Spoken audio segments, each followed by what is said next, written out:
Apocalypse de Jean, chapitre 12. Un grand signe parut dans le ciel. Une femme, enveloppée du soleil, la lune sous ses pieds et une couronne de 12 étoiles sur sa tête. Elle était enceinte, et elle criait étant en travail et dans les douleurs de l'enfantement. Un autre signe parut encore dans le ciel, et voici, c'était un grand dragon rouge, ayant 7 têtes et 10 cornes, et sur ses têtes, 7 diadèmes. Sa queue entraînait le tiers des étoiles du ciel et les jetait sur la terre.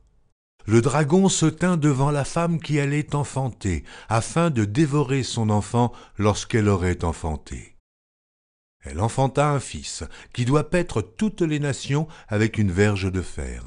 Et son enfant fut enlevé vers Dieu et vers son trône. Et la femme s'enfuit dans le désert, où elle avait un lieu préparé par Dieu, afin qu'elle y fût nourrie pendant 1260 jours.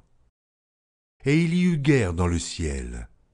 Michel et ses anges combattirent contre le dragon, et le dragon et ses anges combattirent, mais ils ne furent pas les plus forts, et leur place ne fut plus trouvée dans le ciel. Et il fut précipité le grand dragon, le serpent ancien, appelé le diable et Satan, celui qui séduit toute la terre. Il fut précipité sur la terre, et ses anges furent précipités avec lui. Et j'entendis dans le ciel une voix forte qui disait « Maintenant le salut est arrivé, et la puissance, et le règne de notre Dieu, et l'autorité de son Christ, car il a été précipité l'accusateur de nos frères, celui qui les accusait devant notre Dieu jour et nuit. Ils l'ont vaincu à cause du sang de l'agneau et à cause de la parole de leur témoignage, et ils n'ont pas aimé leur vie jusqu'à craindre la mort. C'est pourquoi réjouissez, cieux, qui habitez dans les cieux. Malheur à la terre et à la mer, car le diable est descendu vers vous, animé d'une grande colère, sachant qu'il a peu de temps. Quand le dragon vit qu'il avait été précipité sur la terre, il poursuivit la femme qui avait enfanté l'enfant mâle.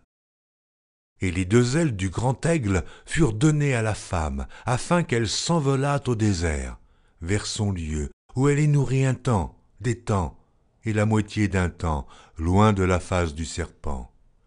Et de sa bouche, le serpent lança de l'eau, comme un fleuve derrière la femme, afin de l'entraîner par le fleuve. Et la terre secourut la femme. Et la terre ouvrit sa bouche et engloutit le fleuve que le dragon avait lancé de sa bouche. Et le dragon fut irrité contre la femme. Et il s'en alla faire la guerre au reste de sa postérité, à ceux qui gardent les commandements de Dieu et qui ont le témoignage de Jésus.